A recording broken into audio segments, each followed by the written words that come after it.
So the next one is called as forward contracts.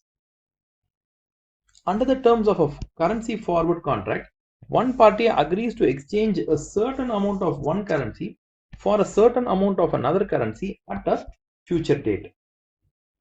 This type of forward contract in practice will specify an exchange rate at which one party can buy a fixed amount of currency underlying the contract. So we'll have an example like this. Assume that you are an Indian company. Okay, you are expecting to receive $100 from a US company. Okay, today the rate is 60 rupees, but the US company is going to pay in 3 months time. At that time you feel the rate can move to 40 rupees, okay, which is against you. So if they give you $100, it would be like 6,000, but you feel that if they give $100 in 3 months time, you will get only 40. So what you do is you enter into a forward rate. Okay, you will enter into a forward. So what you do is you go to a bank and say that you want to enter into a forward contract. The bank, what they do is they say, in 3 months time, if you give us $100, for each dollar, we will give you, irrespective of what is the price in the current market, we will pay you at least 55 rupees. We will pay you 55 Indian rupee. So what happens here is, as promised, the US company will give you $100, and with that $100 you won't go to the spot market. Okay, irrespective of going to the spot market, you have to go to the bank.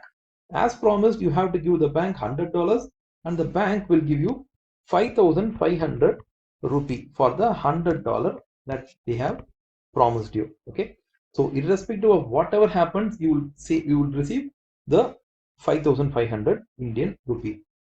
But the concept works in two ways. In the 3 month time, what happens is we have two scenarios. Scenario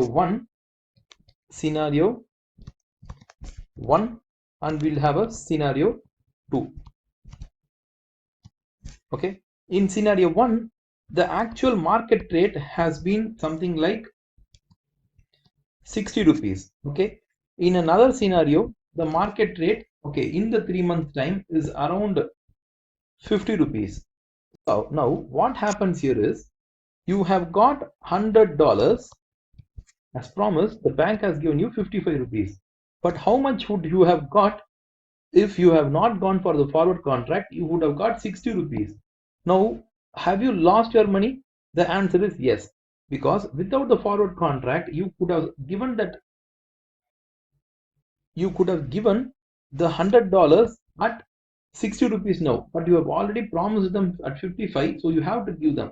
So what happens is, effectively you lose around 500. So this 500 is a loss for you. But we'll think in terms of the other way. Assume the rate is not 60 but 50. In that terms, what happens is, the bank has promised to give you 55, that they will give, but the spot rate in the market is only 50. So now what would happen is, if you convert in the current market, you will get only 50 rupees, but bank has promised to give you 55. So now you will effectively earn $5 rupees per dollar additionally. So you will get around a gain of 500 rupees. Okay, so that's how it works. You can also work out this in a different manner. So how much did the bank give? The bank gave you 5,500. In this scenario also, it's 5,500 minus and minus. If you have converted the $100 at 60, you would have got $6,000. Here, $100 into 50 would have got you $5,000. So have you made a profit? If you could have sold at 6,000, but you have already sold it at 5,500, so you are effectively getting a minus 500 of loss. Here in this situation, if you sell it on the spot market, you'll get only 5,000, but if you give to the bank, you'll get 5,500. You have arrived at a gain of 500. So these are the ways in which you can work out a forward. But a forward contract is a compulsory contract. You cannot like cancel it in midway. So that is a problem with the forward contract. So here we'll be like discussing about the hedging with forwards. So the current spot rate for US dollars against UK sterling is 1.4525 to 1.4535 dollars to a single pound, and the 1 month forward rate is quoted like this. A UK exporter expects to receive 4 lakh dollars in 1 month. If forward exchange rate contract is used, how much will be received in sterling? Okay, so here what happens is the company is going to receive the foreign currency, okay, and they have to, it's an income, and they receive the foreign currency. So foreign currency has to be sold, okay, it has to be sold. So what happens when you sell, you'll be like receiving less local currency. You have to receive less local currency. So whichever rate does that, that is the rate you have to take. As this is a forward mechanism, you don't need to worry about the spot rate. So spot rate is not at all required here. What is required is the forward rate. Okay, focus on the forward rate alone. So forward rate is 1.4550 to 1.4565. So which of these rates that has to be taken? Whichever gives you less local currency, take that. So we'll work out that in a minute. So 4 lakh divided by 1.4550, and again 4 lakh divided by 1.4565. Let's get the pound number, 274914. That is the number.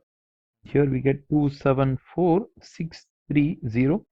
So whenever we are going to get the dollar, we have to sell it in the local, we have to sell it. So when we sell it, we'll get the local currency.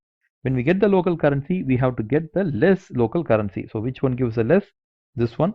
So this is the rate which the bank will give us. So that's about the hedging. So whenever you have a hedge problem, don't worry about the spot rate, just consider the forward rate.